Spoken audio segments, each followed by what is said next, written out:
Hi అండి. Mister attitude Ravan part 50. కొంచెం నొప్పిగా ఉంటుంది మేడం, ఓర్చుకోండి. సరే, బట్ మెల్లిగా అని కళ్ళు రెండు మూసుకుంటుంది భయంగా. ఏ కోతి, నోరు వేసుకుని మీద పడిపోతావు? కానీ ఇంత చిన్న పెయిన్ కూడా భరించలేవా? భరించే వారికే తెలుస్తుంది, చిన్నదో పెద్దదో. అబ్బో, నీలో చాలా ఫిలాసఫర్ కూడా ఉన్నారే అని ఆమెను మాటల్లో పెట్టి డాక్టర్కి సైగ చేస్తాడు. అది గమనించి డాక్టర్ ఒక్కసారిగా కాల్ని సెట్ చేస్తాడు. ఆ అని గట్టిగా రాచేయిని పట్టుకుని ఆద్య నొప్పికి అతని అరచేతిలోకి తన నెయిల్స్ని దించేసి అతనికి రక్తం వచ్చేలా చేసింది. అతన్ని కూడా ఆమెతో అరిచేలా చేస్తుంది. అబ్బా రాక్షసి, కోతివే అనుకున్నా. రాక్షస జాతి లక్షణాలు కూడా ఉన్నాయే నీలో అని ఆమె నుండి చెయ్యి లాగేసుకుని బ్లడ్ వచ్చే దగ్గర కాటన్ పెడతాడు. ఓకే మేడం, ఒక 2 డేస్ రెస్ట్ తీసుకుంటే సరిపోతుంది. ఈ 2 డేస్ హీల్స్ వేయకండి అని పెయిన్కి క్రీమ్ ఇచ్చి వెళ్ళిపోతారు డాక్టరు. రాజ్ చేయిని చూసి సారీ, తెలియకుండా అలా అయిపోయింది. నీకు అలవాటే కదా అంటే ఏమీ లేదులే. ఎలా వెళ్తావు, నడవగలవా? ట్రై చేస్తా అని చైన్ నుండి లేచి ఒక అడుగు వేసి చూస్తుంది. మరీ ఇంతకు ముందున్నంత నొప్పి లేదు. కాకపోతే కొంచెం కష్టంగానే ఉంది నడవడం. ఆమె అలా ఇబ్బందిగా నడుస్తూ ఉంటే చూడలేక ఆమెను 2 చేతుల్లోకి ఎత్తుకుంటాడు. ఒక్కసారిగా గాలిలో తేలిపోతున్నందుకు షాక్ అయిన రాజుని చూడగానే పర్లేదు, నేను వెళ్తాను. ఎప్పుడు? రేపు వెళ్తావా కార్ దగ్గరికి? సరిగ్గా పట్టుకో, నిన్ను కార్ దగ్గరికి దింపుతా. ఎవరైనా చూస్తే బాగోదు. ఇక్కడ నుండి సెల్లార్కి డైరెక్ట్గా లిఫ్ట్ ఉంది అని తన ఫ్లోర్లోని లిఫ్ట్లోకి తీసుకుని వెళ్ళి తన కారు దగ్గర వెనక సీట్లో కూర్చోబెడతాడు. ఈలోపు ఆద్య మేనేజర్ కంగారుగా ఏమైంది అని అడిగితే అతనికి విషయం చెప్పి ఇంటికి తీసుకెళ్ళు అని చెప్పి వెళ్ళిపోతూ ఉండగా ఒక్క నిమిషం థ్యాంక్స్ అని చెప్పింది. వెళ్తున్నవాడు వెనక్కి వచ్చి విండోలో నుండి చూస్తూ ఈ వంకతో డ్రైవింగ్ డ్యూటీ తప్పించుకోవాలి అని చూడకు. నీకు 2 రోజులు మాత్రమే లీవ్.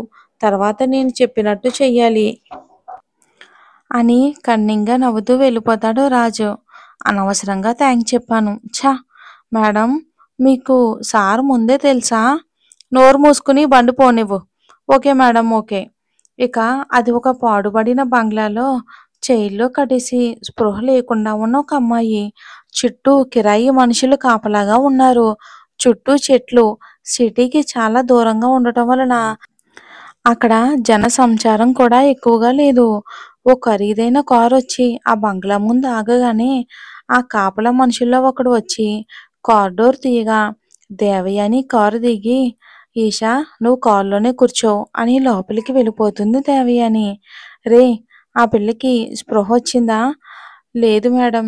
వెళ్ళి కొన్ని నీళ్లు దాని మొహాన కొట్టండి, లేపండి దాన్ని. తను లేస్తే మిమ్మల్ని చూస్తుంది కదా మేడం. దీని వెనుక మీరున్నట్టు ఎవరికీ తెలియకూడదు అని చెప్పారు. నేను వేరే రూమ్లో ఉంటాను. నేను చెప్పింది దాంతో చెప్పాలి నువ్వు అని ఫోన్ కనెక్ట్ చేసి బ్లూటూత్ చేతిలో పెట్టి చెవిలో పెట్టుకుని నేను చెప్పేది ఫాలో అవ్వు అని వేరే రూమ్లోకి వెళ్ళిపోతుంది దేవయాని. దేవయాని చెప్పినట్టే చేసి ఆ అమ్మాయిపై నీళ్లు చల్లి లేపుతారు. చిన్నగా కళ్ళు తెరిచిన ఆమెకు ముందు ఎవరో ఉన్నట్టు అనిపించింది. కళ్ళు మళ్ళీ గట్టిగా మూసి తెరుస్తుంది. తన ఎదురుగా ఉన్న రూపం స్పష్టంగా దున్నపోతుల్లా ఉన్న వాళ్ళు కనబడుతూ ఉంటే ఒక్కసారిగా అసలు తను ఎక్కడ ఉందో అర్థం కాక అరుస్తుంది గట్టిగా. ఏ, ఎవరు మీరు? నన్ను ఎందుకు ఇక్కడికి తీసుకొచ్చారు? అసలు మీకేం కావాలి అని అడుగుతుంది ఆ అమ్మాయి. చెప్తాం బేబీ, చెప్తాం. అంత తొందర ఎందుకు? నన్ను వదిలేయండి. మీరు ఎవరో అనుకుని నన్ను తీసుకొచ్చారు అనుకుంటా. నన్ను వదిలేయండి అని గుక్కపెట్టి ఏడుస్తుంది ఆ అమ్మాయి. ఏ ఆపు, మాకు నువ్వే కావాలి. నీ పేరు రూపా కదా? అవును, మీకెలా తెలుసు? నీ గురించి మొత్తం తెలుసు. మేము అడిగింది చేస్తే నీకు మంచిది, లేకపోతే ఏం జరుగుతుందో కూడా నువ్వు ఊహించలేవు. ప్లీజ్ నన్నేమీ చేయకండి, మీకు దండం పెడతాను. ఏ ఆపవే. ముందు చిన్న పని. మీ నానమ్మ ఫోన్ నెంబర్ చెప్పు చాలు. మా నాన్నమ్దా? ఎందుకు? ఆమెదెందుకని అడిగినందుకు ఆమె చెంప పగలగొడతాడు ఒకడు. ఇంక తను భయంతో వణికిపోతూ నెంబర్ చెప్తుంది. గుడ్ అని నోటికి ప్లాస్టర్ వేసి బయటికి వెళ్ళిపోతాడు అతను. ఇంకా అతను వెళ్ళిపోగానే మౌనంగా ఏడుస్తూ అసలు తను వాళ్ళకి ఎలా చిక్కిందో గుర్తు తెచ్చుకుంటుంది.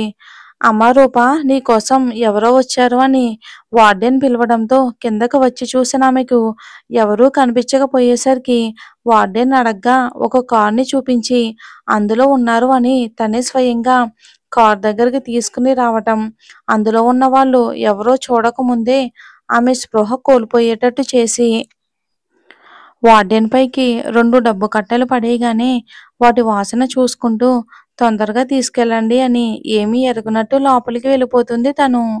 ఇంకా ఆళ్ళు బయటికి వచ్చి మేడం ఇదిగోండి నెంబరు అని దేవయానికి ఇస్తారు. గుడ్. దాంతో మనకి ఎల్లుండి వరకు పని. తనని జాగ్రత్తగా చూసుకోండి. నేను మళ్ళీ వస్తాను రేపు రాత్రికి అని వెళ్ళిపోతుంది దేవయాని. అత్త, లోపల ఏం చేశావు అంతసేపు? అసలక్కడ ఎవరున్నారు? అని అంతమందిని ఎందుకత్తా కాపలా పెట్టావు? చెప్తాను అని తన ప్లాన్ వివరించి ఈషాకి ఏం చెయ్యాలో చెప్తుంది. వావ్ అత్తా! నువ్వు సూపర్! ఈ దెబ్బతో ఇక ఊర్వి పనవుటు. ఆయువు ఇక నాకే సొంతం అని మురిసిపోతూ ఇద్దరూ హార్మోనీ మ్యాన్షన్‌కి చేరుకుంటారు. ఏం చేస్తుందో ఏంటో ఈ దేవయాని. మీటింగ్స్ అన్నీ అయిపోయాక ఊర్వికి కాల్ చేసి పై ఫ్లోర్‌లో ఉన్న తన రూమ్‌లోకి రమ్మని చెప్తాడు. అది చూసి ఓకే అని చెప్పి కొంచెం వర్క్ ఉంటే అది చూసుకుని పై ఫ్లోర్‌కి వెళ్తుంది. రూమ్‌లోకి వెళ్ళిన తనకి లోపల ఆయు కనిపించకపోయేసరికి ఆయు ఎక్కడున్నారు అని పిలిచినా సరే సౌండ్ లేకపోయేసరికి ఇంకా రాలేదు అనుకుంటూ బెడ్‌పై ఉన్న తన బ్యాగ్‌ని చూసి అది ఓపెన్ చేస్తుంది. అందులో ఉన్న వాటిని చూసి ఊర్వి కళ్ళు పెద్దవి చేసి ఆశ్చర్యంగా చూస్తూ ఉంటే 2 బలమైన చేతులు ఆమెను పట్టుకుంటాయి. ఆమె భుజంపై తల పెట్టి బాగుందా అని అడుగుతాడు. అది స్పర్శ ఎవరిదో తెలిసి ఊర్వి చిన్నగా నవ్వుతూ ఎప్పుడు తెప్పించారు? చాలా బాగుంది అంటుంది. Light green and light pink దుప్పటతో ఉన్న క్రాఫ్టన్. 10 డేస్ అయ్యింది డిజైనర్ ఆర్డర్ ఇచ్చి. ఇక ఇప్పుడే వచ్చాయి. మరి నీకు నచ్చిందా? లోపల చూడు బంగారు అని అతను చెప్పగానే ఆమెకు మ్యాచింగ్‌లో ఉన్న షర్వాణి చూసి పెళ్లి బట్టల్లా ఉన్నాయి. పెళ్లి బట్టలు వేరే డిజైన్ చేపిస్తున్నా బంగారు. నాకు ఛాన్స్ ఇవ్వరా? మీకు సెలెక్ట్ చేయడానికి? ఎందుకివ్వను? నువ్వు చెప్పిందే ఫైనల్ చేస్తాను. నువ్వేది చెప్తే అది అని ఆమెను అతని వైపుకు తిప్పుకుని ఆమెని గుండెల్లో దాచుకుంటాడు. బంగారు, నా ముద్దు మీరు మర్చిపోలేదు కదా? మీరు దాని గురించి మర్చిపోలేదా? అని తల పైకెత్తి ఆయు మొహంలోకి చూస్తూ అడుగుతుంది ఊర్వి. అది మర్చిపోవటమా? అది అస్సలు జరగదు బంగారు అని ఆమె వైపు చూస్తూ చెప్తాడు ఆయు. ఏదో నేను ఊరికే అన్నాను. మీరు కారులో ఉన్నది కూడా మర్చిపోయి ఏంటేంటో చేస్తూ ఉంటే అలా అన్నాను అని సిగ్గుతో కళ్ళు వాల్చేసి చెప్తుంది ఊర్వి. అదేంటి బంగారు, టీమ్ మెంబర్స్‌ని నీ మాటతోనే వణికించావు. ఎందుకు నా దగ్గర మాటలే దొరకనట్టు ముడుచుకుపోతావు? ఏమో ఆయు, నిన్ను చూడగానే గుండెల్లో ఏదో అలజడి. నువ్వు నా వైపు చూస్తేనే నా అరచేతుల్లో చెమటలు. నిన్ను తాకిన గాలి కానీ, నువ్వు నన్ను తాకినా కానీ, నా మనసు పరవశంలో నిండిపోతుంది. మాట రాదు. అలాంటప్పుడు చేతులతో సమాధానం చెప్పు బంగారు. నువ్వొక్క మాటకి అంగీకారం చెప్తే చాలు. ఇక్కడే నీతో ఉండిపోవాలని ఉంది. అంత పిచ్చి నువ్వంటే. అతని ప్రేమకి ముని వేళ్ళపై నిలబడి దానికి టైం ఉందా అయ్యో? నేనెదురు చూస్తున్నా. నీలో కలిసి పరిపూర్ణం అవ్వడానికి, నీ భార్యగా అవ్వడానికి. మీరు నాపై చూపించే ప్రేమకి ఎప్పుడు మీతో కరిగిపోతూనే ఉంటాను.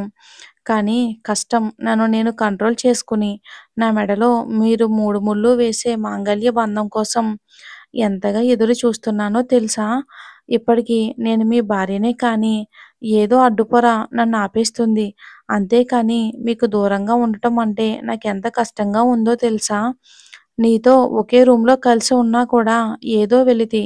అందుకే ఇలా అని కళ్ళు దించేస్తుంది ఊర్వి. ఆమె మొహాన్ని తన వైపుకు తిప్పుకుని, "నువ్వు ఎందుకు తల దించుకుంటున్నావు బంగారం? మనం ఎప్పుడూ మానసికంగా కలిసిపోయాం" అని నుదుటిపై ముద్దు పెట్టుకుంటుంటే పరవశంతో కళ్ళు మూసుకుంటుంది ఊర్వి. కాసేపటికి ఇద్దరూ తేరుకుని ఇంటి బాట పడతారు. దారిలో వర్ష, డింపుల్, మణి ఇంకా లక్ష్మమ్మ షాపింగ్ చేసి ఇంటికి వెళ్ళిపోతారు. ఇంటికి వెళ్ళి ఎవరు వారికిచ్చి తమ గదిలోకి వెళ్ళి కాసేపు అలా మాట్లాడుకుంటూ ఆటలాడి నిద్రకి ఉపక్రమిస్తారు. వర్ష కూడా తన గదికి వెళ్ళిపోతూ, లక్ష్మమ్మ, హా, ఏంటమ్మగారు? నన్ను అలా పిలవకు, పేరుతో పిలువు చాలు. అలాగే అమ్మా, పిలిచారు, ఏమైనా కావాలా? కాదు, నువ్వెందుకు లక్ష్మమ్మ డల్‌గా ఉన్నావు? అది అమ్మా, మా రూప ఈరోజు ఫోన్ చేయలేదు తల్లి. రోజుకి కనీసం 2 సార్లైనా ఫోన్ చేసి నాతో మాట్లాడేది. దానికేమీ తోచదు నాతో మాట్లాడుకుంటే. అలాంటిది ఈరోజు అసలు ఫోన్ చేయలేదు. నంబర్ చెప్పు, నేను చేస్తాను. దానికి ఫోన్ లేదమ్మా, హాస్టల్ ఫోన్ నుండే చేస్తుంది. అవునా, ఏదో పని ఉండుంటుందిలే. అయినా ఎల్లుండు నా డార్లింగ్‌కి ఎంగేజ్‌మెంట్ ఉంది కదా! నువ్వెళ్ళి తీసుకురా రూపాని. మేము కూడా చూసినట్టు ఉంటుంది. నీకు కూడా తనతో గడిపినట్టు ఉంటుంది కదా! అవునమ్మా, నాకసలు ఆలోచనే తట్టలేదు. రేపు వెళ్ళి తీసుకొని వస్తాను.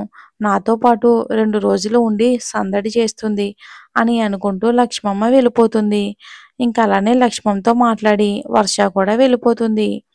ఇక ఒక్క మీటింగ్‌కని వెళ్ళి కాలు విరగ్గొట్టుకుని వచ్చింది అని గొణుకుతూ ఉంటుంది లత. అదేనండి ఆద్య వాళ్ళమ్మ. అమ్మా, విరగలేదు. బోన్ డిస్‌లోకేటెడ్ అయ్యింది. తగ్గిపోతుంది కూడా. జస్ట్ రెస్ట్ తీసుకుంటే సరిపోతుంది. అవునమ్మా, ఇప్పటికి ఎన్ని సార్లంటావమ్మా? అని ఆమె పక్కనే సోఫాలో కూర్చుని కాల్ మళ్ళీ చెక్ చేస్తూ ఉంటాడు అరవింద్. అదే ఆద్య వాళ్ళ అన్నయ్య. ఆ! ఏంటి అందరూ హాల్లోనే ఉన్నారు? ఆ!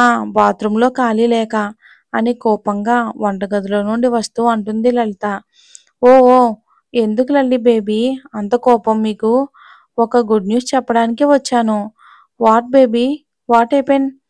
ఏమీ లేదు పప్పా. నడుస్తూ ఉంటే కాలు స్లిప్ అయింది. దానికే లల్లి బేబీ ఓ అరుస్తుంది. ఇప్పుడు ఎలా ఉందిరా తల్లి? Okay dad. 1 or 2 days rest తీసుకుంటే చాలు అని అరవింద్ చెప్పడంతో కూల్ అవుతాడు. అబ్బా పప్పా, మీరు తెచ్చిన ఆ న్యూస్ ఏంటో చెప్పండి. హార్మనీ గ్రూప్స్‌తో డీలింగ్ కన్ఫర్మ్ అయింది. అలాగే మెహ్రా గ్రూప్‌తో కూడా. నా చిట్టి తల్లి వల్లే ఓకే అయ్యింది. అలాగే ఇప్పుడు ఆ 2 గ్రూప్స్ కొన్ని బిజినెస్‌లు కలిసి చేయబోతున్నాయి. సో, మన 2 ప్రాజెక్ట్‌లో కూడా వాళ్ళు దేనిని వదులుకోవాల్సిన అవసరం లేదు. 2 డీల్స్ కూడా చెయ్యొచ్చు. వావ్ పప్పా! ఇదంతా ఎప్పుడు జరిగింది? ఈరోజు మార్నింగ్ బేబీ. హార్మనీ గ్రూప్సే అనౌన్స్ చేసింది. అలాగే ఆయుష్ సార్ పెళ్ళని కూడా పబ్లిక్‌కి అనౌన్స్ చేశారు తల్లి ఈరోజు అని తన ఫోన్‌లో న్యూస్‌ని ఓపెన్ చేసి చూపిస్తాడు. అది చూసి అందుకేనా సారు మార్నింగ్ మీటింగ్‌కి రాలేదు అని అనుకుంది. ఏంటే కోతి, ఎప్పుడు వాళ్ళని చూసినా ఏదో బాగా తెలిసిన వాళ్ళయినట్టు చూస్తావు అని అంటాడు అరవింద్. పోరా కోతి అని తన గదిలోకి వెళ్ళి వాళ్ళ అమ్మ హెల్ప్‌తో వెళ్ళిపోతుంది. చూసారా చూసారా డాడీ, ఇప్పటి వరకు తిట్టి అది లేవగానే హెల్ప్ చేస్తుంది అమ్మ. అంతేరా, తల్లి ప్రేమ అంటే అంతే. అన్నట్టు హార్మనీ ఎంగేజ్మెంట్‌కి మనకి ఇన్విటేషన్ వస్తుంది. నాకు కుదరదు. నువ్వు ఆద్య వెళ్ళాలి అని చెప్పేసి వెళ్ళిపోతాడు. నాకు కుదురుతుందా? చూద్దాం. ఇంకా చాలా టైం ఉందిలే అని అనుకుని ఇక నైట్ షిఫ్ట్‌కి వెళ్ళిపోతాడు అరవింద్. ఆఫీస్ నుండొచ్చేసరికి ఇంటి దగ్గర సోఫాలో రాజేశ్వరీదేవి గారు రాజ్ కోసం ఎదురు చూస్తూ ఉంటారు. నానమ్మ, నువ్వింకా పడుకోలేదా? లేదు నాన్న, నీ కోసం ఎదురు చూస్తూ ఉన్నా. ఇంత రాత్రి వరకు నా కోసం ఎదురు చూడటం ఎందుకు? అని అంటాడు రాజు. ఎవరి కోసమో ఎదురు చూస్తున్నట్టు అలా అరుస్తున్నావేంట్రా? నా మనవడి కోసమే కదా! ఆ! అవును. కానీ ఇంతసేపటి వరకు నా కోసం ఎదురెందుకో? అంతగా ఎదురు చూడవలసిన అవసరం ఏంటో? అని అంటాడు. ఏమీ లేదురా. ఈరోజెందుకో మనసులో లేదు. నిన్నంతా ఊర్వి వల్ల నవ్వులు, ముచ్చట్లతో కళకళలాడిన ఇల్లు ఈరోజు మూగబోయేసరికి ఏమీ తోచక నీ కోసం ఎదురుచూస్తూ ఉండిపోయాను. నాకు ఊర్విని చూడాలని ఉందిరా. ఓహ్! అదన్నమాట సంగతి. సరే, రేపొకసారి ఊర్విని రమ్మని చెప్తాను. నువ్వు తన్ని చాలా మిస్ అవుతున్నావని, నిన్ను చూడాలని నానమ్మకి అనిపిస్తూ ఉంది అని చెప్పి ఇక్కడికి తీసుకొని వస్తాను. అది కాదురా! మరి ఏంటి నాని? నువ్వు ఊర్వి పెళ్లి చేసుకుంటే మిమ్మల్ని చూసుకుంటూ, మీకు పుట్టే పిల్లలతో ఆడుకోవాలని ఉందిరా. నేను ఊర్విని పెళ్లి చేసుకోవటం ఏంటి నానమ్మ? అదేంటి రాజు అలా అంటావు?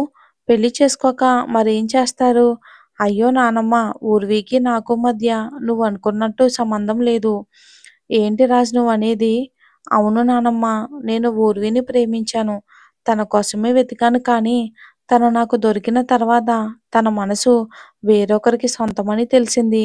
నేను తట్టుకోలేకపోయాను. అతనితో గొడవకు కూడా సిద్ధమయ్యాను. కానీ అతను ఎలాంటివాడో, నా క్యూటీని ఎంతగా ప్రేమిస్తున్నాడో నా క్యూటీ కూడా అంతగా తనని ప్రేమిస్తుంది. ఇక వారిద్దరిని చూశాక నాకప్పుడు అర్థమయ్యింది. నా క్యూటీలో నేను కోరుకున్న ప్రేమ ఎటువంటిదో అని. అతడు చెప్పేది వింటూ బామ్మగారు అలా వింటూ ఉన్నారు. ఇంతకీ రాజు ఊర్విలో కోరుకున్నది ఒక తల్లి ప్రేమ మాత్రమే. మరేం జరుగుతుందో వచ్చే ఎపిసోడ్‌లో చూద్దాం.